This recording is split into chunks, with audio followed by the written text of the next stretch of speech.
President Draupadi Murmu will be on a 2-day visit to Arunachal Pradesh from today. The President will also grace the 37th Statehood Day celebrations of Arunachal Pradesh.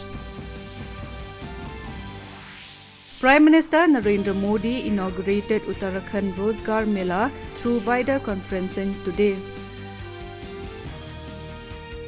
Finance Minister Nirmala Sitharaman has said that the Reserve Bank of India will take necessary steps to manage inflation within expected limits. The Enforcement Directorate has carried out searches at the premises of several Congress leaders, including 2 Congress MLAs, in connection with the probe into the alleged multi-crore coal levy scam in Chhattisgarh. Madhya Pradesh Governor Mangu Bhai Patel will inaugurate Khajuraho Dance Festival 2023 at 7 p.m. The festival will conclude on 26 February.